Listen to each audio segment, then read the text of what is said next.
Cette phrase est probablement la pire phrase que tu peux entendre de ta vie.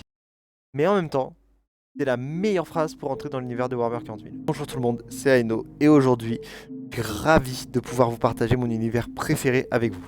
L'univers de Warhammer 40 000, comme je l'ai dit, n'est un univers où la paix n'existe pas et n'a jamais existé depuis que l'univers existe et que l'univers a une histoire. Alors le but, ça sera pas de vous dégoûter de cet univers, parce que les sujets qu'on va aborder peuvent être gore ou vus comme violents par certaines personnes. Mais bien de faire découvrir ou partager une passion pour un univers qui moi me fascine depuis que j'ai 8 ans. Et à la fois, ça va être l'épisode de lancement d'une série que j'aimerais lancer. En effet, je suis passionné par les univers dystopiques, mais on verra ça à la fin de la vidéo. Pour l'instant, lançons-nous dans Warhammer 40 000.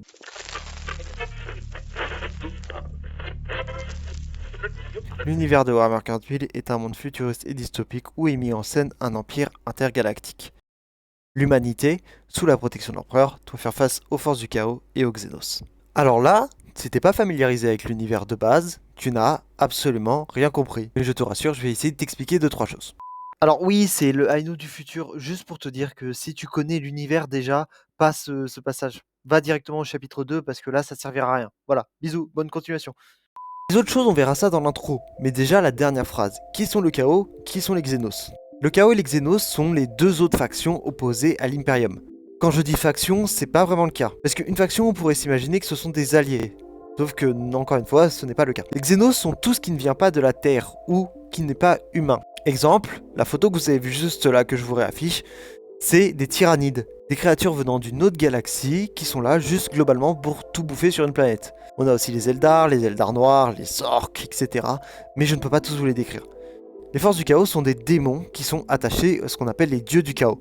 Ils sont au nom de 4, Korn, Nurgle, Slanesh et Sinch. Zinch, je sais jamais comment le prononcer celui-là, je suis désolé. Juste, rappelez-vous de ça, ça suffira amplement. Ça va juste compléter l'introduction que je vais vous offrir juste après.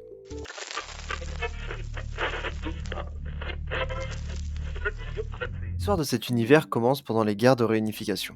C'est à ce moment que l'empereur réunifia toute la Terre sous son empire, appelé l'Imperium. Mais l'empereur savait une chose, il y avait d'autres humains sur d'autres planètes dans la galaxie. Oui, avant que tu le dises, j'ai changé de tenue entre deux plans, mais j'ai eu des galères, j'essaye des trucs, bref, voilà, on s'en fout. Faut savoir que Warhammer 40 000, c'est 1 million de monde. Donc 1 million de planètes habitables et 1 million de planètes à conquérir. Comme je l'ai dit juste avant, il y a des Xénos, des aliens qui ne sont pas du tout aptes à travailler avec l'empereur. Mais pour s'aider, l'Imperium a quelques alliés, comme sur la planète Mars.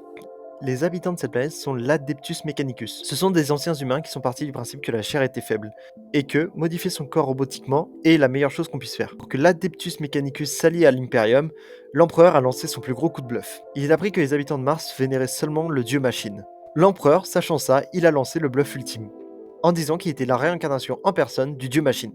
L'Abdetus Mechanicus, le croyant sur parole, s'allia donc à l'Imperium. Ils fourniront l'intégralité de l'armement dont l'Imperium aura besoin. Malgré cette précieuse aide, les fronts étaient beaucoup trop nombreux. C'est pour cela que l'empereur décida de créer 20 fils. Malheureusement, dès leur naissance, ils seront expulsés dans toute la galaxie par les forces du chaos. L'empereur, en plus de mener ses croisades, devra également chercher ses 20 fils. Pour l'aider à les retrouver, il créera les Space Marines. Ces soldats en armure génétiquement modifiés sont sur la base du code génétique des fils en question.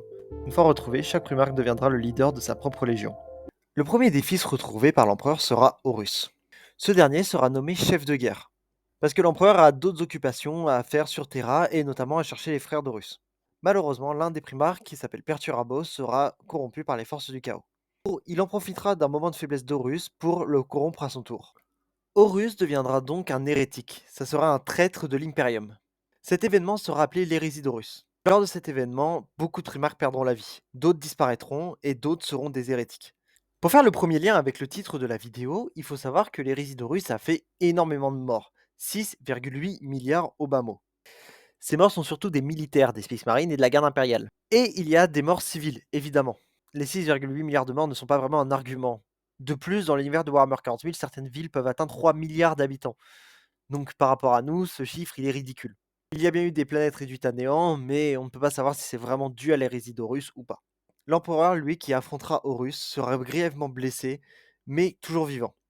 Il sera mis sur le trône d'or pour toujours veiller sur l'Imperium et rester un symbole. Horus, quant à lui, sera tué et son âme complètement détruite. Cet événement marque un tournant définitif dans l'histoire de Warhammer 40 000. Déjà un arrêt complet du développement de l'Imperium, et en plus une nouvelle ère. L'ère que nous on connaît aujourd'hui, l'ère du jeu de plateau.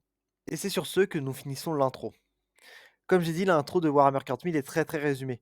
Je ne pouvais pas développer les grandes croisades ni les résidus russes sans que ça prenne trop de temps. Ça va nous permettre de rentrer dans le vif du sujet de la vidéo tout en ayant les connaissances adéquates.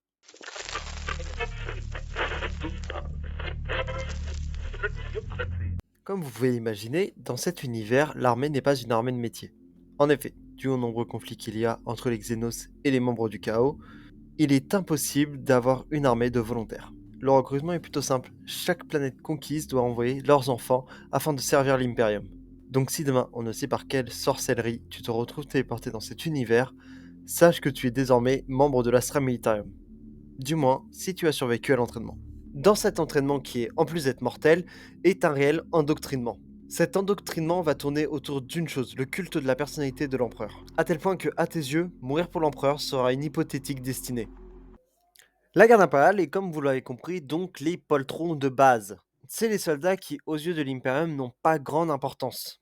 Même si chaque soldat, qui soit Space Marine ou de la garde impériale, se respecte entre eux, aux yeux de l'état-major, c'est beaucoup plus compliqué que ça. Bon, en même temps, quand on te dit tout en entraînement que les Space Marines sont littéralement les anges de l'Imperium, ça paraît compliqué de pas les respecter. La garde impériale sera vraiment envoyée pour des missions dans la première vague. Si la planète à défendre est trop important, là on envisage peut-être d'envoyer des Space Marines pour les soutenir. Mais encore, c'est dans quelques cas. Il faut savoir que dans la garde impériale, il y a ce qu'on appelle des commissaires. Les commissaires sont des agents qui sont ici pour veiller sur tous les membres de la garde impériale et vérifier s'il n'y a pas une once d'hérésie ou de tentative de désertion. Déserter alors qu'on est endoctriné, ça peut paraître paradoxal, mais ça l'est pas vraiment. Pour ceci, on peut parler des Chevaliers du Chaos. Les Chevaliers du Chaos sont ces grands titans. Autrefois, ils faisaient tous partie de l'Imperium. Mais avec le bordel qu'est les résidus russes, vous l'aurez deviné, certains ont rejoint les forces du Chaos. Par moment, la garde impériale va se retrouver avec leurs baïonnettes, leurs pelles et leurs canons laser à foncer sur ces grands titans cuirassés. Mais évidemment, rassurez-vous, la garde impériale comporte d'énormément de gros tanks lourds ainsi que de bonne artillerie. J'ai oublié de le mentionner juste avant, mais évidemment que dans l'Imperium, il y a des chevaliers impériaux, donc l'opposé des chevaliers du chaos. Bon, la garde impériale c'est pas ouf, mais qu'est-ce que ça donne chez les Space Marines? On peut se dire par logique qu'être un Space Marine c'est mieux. Ils sont rares pour une raison simple. Il faut survivre dans un premier temps à la modification génétique, être compatible avec un Primarch, ensuite survivre à la transplantation d'un poumon, d'un cœur supplémentaire, modification de la peau, produits pour rendre plus fort, etc. Sans compter les tests d'entrée qui sont mortels. En étant parfaitement objectif, j'ai connu meilleure ambiance. Admettons que après tout ce bordel, tu as réussi à rejoindre les rangs des Space Marines. Félicitations, tu fais partie de un des chapitres les plus vénérés et respectés de l'Imperium. Mais on va rentrer un peu plus dans l'horreur. Laissez-moi vous présenter les Dreadnoughts. Alors, ces grosses boîtes de conserve armées jusqu'aux dents sont des Space Marines blessés à la limite de la mort. Oui, une fois que vous avez rejoint cette armée, comme vous l'aviez peut-être compris, c'est jusqu'à la mort. C'est le principe du service éternel. Si vous êtes blessé d'un niveau où on se demande comment vous êtes encore vivant, vous finirez dans cette armure. Alors ça paraît stylé, waouh, une nouvelle vie dans ce robot, je prends. Alors le petit problème c'est que vous allez souffrir physiquement et mentalement. À un point où vous risquez à tout moment de sombrer dans la folie, au point d'être dangereux pour les autres. De ce fait, les Dreadnoughts sont mis en hibernation pendant des siècles et ils sont réveillés une fois qu'une bataille importante et où on aurait besoin d'eux s'annonce. Et j'ai bien conscience que pour les vétérans de cet univers, ça fait un peu vide. En effet, l'armée de Warhammer 40 000 et surtout de l'Imperium est très vaste. Il y a plein de détails à explorer. Mais pour une vidéo, encore une fois, où j'essaie de faire au plus court, pour les gens qui ne sont pas initiés à cet univers, vous comprendrez que j'ai pas le temps de tout explorer. Maintenant que ceci est dit, on a vu que l'armée, globalement, c'était pas fou. Mais comment ça se passe dans la vie civile?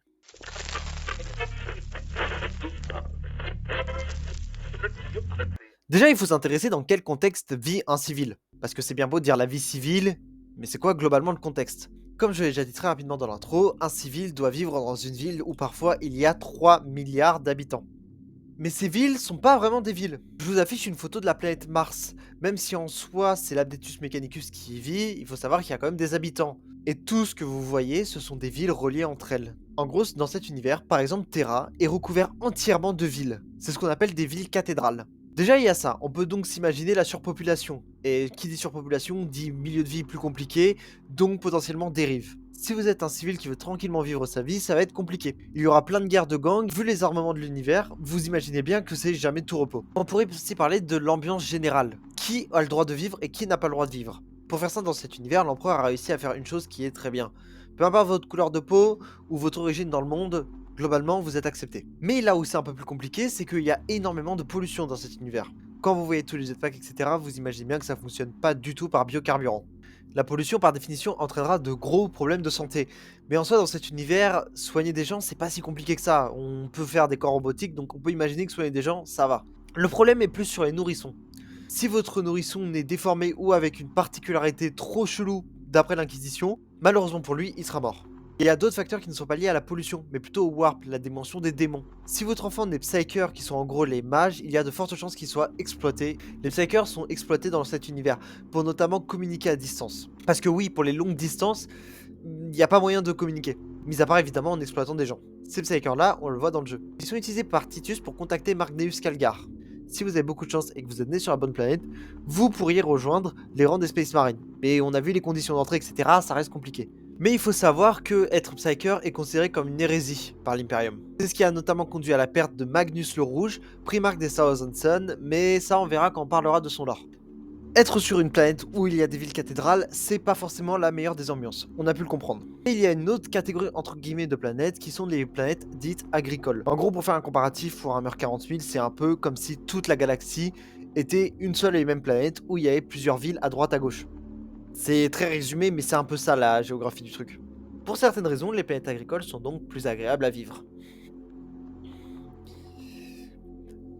Mais on va étudier le cas d'une planète particulière qui va bien nous montrer comment un civil vit sur ces planètes. Et il faut voir que c'est pas de tout repos. Victoria 4 est une planète isolée et agricole, où nous suivons un professeur faisant les louanges de l'empereur à une classe des peu d'enfants récents qui n'ont pas été envoyés à l'Imperium. Dans cette charmante planète, nous suivons donc le professeur et ses 11 élèves devant faire face à une attaque tyrannide, une race alien venant des fins fonds de l'univers afin de tout manger. Et quand je dis tout manger, c'est littéralement tout. Une fois qu'une planète a été conquise par les tyrannides, il ne restera plus rien. Une fois arrivés à la capitale, se pensant en sécurité, une terrible nouvelle vint à leurs oreilles. La planète sera détruite par un exterminatus, qui signifie la destruction simple et rapide de la surface de la Terre. Cette destruction totale se fait également sur plusieurs kilomètres dans le sol, donc même dans un bunker, c'est impossible de s'en sortir. Et même s'il y a survivants, il n'y aura plus rien à la surface, tout sera que cendre, donc ça ne servira à rien. C'est l'Inquisition qui décide de ça. Alors déjà que le massacre de civils et de militaires dans son propre rang est douteux, alors maintenant sachez une chose. L'attaque tyrannide a été détournée par l'Imperium volontairement sur cette planète, afin d'éviter dans un premier temps de devoir sacrifier des Space Marines inutilement et de pouvoir éradiquer la flotte russe plus facilement. En effet, la flotte russe devait initialement arriver sur une planète où vivaient des Space Marines, et une planète beaucoup plus importante stratégiquement que Victoria 4. Sur les 12 protagonistes, seuls 4 enfants survécurent. Aucun des enfants n'est mort de l'exterminatus, car ils ont été envoyés dans un vaisseau à temps, mais tous les autres ont fini mangés par les terribles tyrannides. Je les ai mentionnés, mais aussi il faut qu'on parle de l'Inquisition. Ils sont tout le temps présents dans la vie des gens de l'Imperium. Une erreur, quelque chose qui est considéré comme de l'hérésie, vous vaut la mort directement.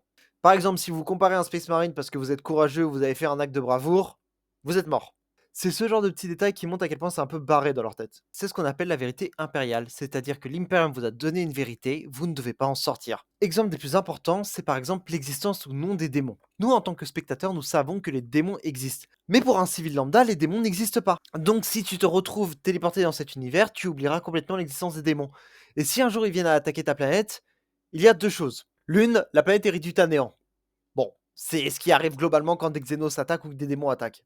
Deux, que les Chevaliers Gris ou les Black Templars ou les Sœurs de Bataille interviennent. Ces trois groupes sont spécialisés dans le massacre de démons. Mais c'est là où tu comprends peut-être le hic. Les démons ne doivent pas exister.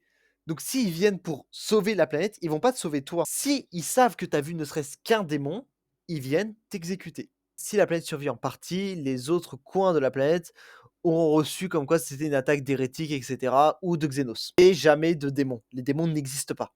La vérité impériale est au-dessus de tout. Si l'Imperium décide que tu es contre cette vérité, tu es mort. Les civils doivent donc suivre correctement la vérité impériale et ce que dit l'Imperium. Alors ça c'est l'outro, mais t'en vas pas, j'ai deux choses à dire. Déjà merci d'avoir suivi cette vidéo et d'être resté jusqu'ici. Pour ceux qui connaissent l'univers, je suis vraiment désolé, je n'ai pas parlé de tout. Dans mon opinion, là où j'en suis dans le montage, la vidéo est beaucoup trop longue. Donc c'est pour ça que je préfère couper court. Et si tu es fan de l'univers de Warhammer 40 000, sache une chose. Il y a une vidéo sur Primarch Sanguinus qui arrive, et tous ses frères vont le suivre. Donc reste à l'affût. Il y a une vidéo sur la route qui va arriver, et potentiellement Berserk après. Et d'autres univers si j'arrive à en lire ou à en découvrir entre temps. C'est pour ceux qui sont plus abonnés à la chaîne et qui veulent se tenir au courant, la chaîne va avoir un changement. Des vidéos gaming vont toujours être là, mais il y a aussi des vidéos sur des choses qui me plaisent un peu plus. J'ai vraiment envie de plus développer mes qualités de monteur et faire découvrir mes passions. Donc tout ça vont être mis sur ces chaînes YouTube.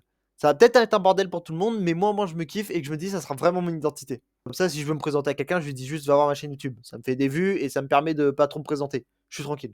Bref, merci d'avoir suivi cette vidéo. Là, tu peux partir. C'était Aino. Like et abonne-toi. Ciao.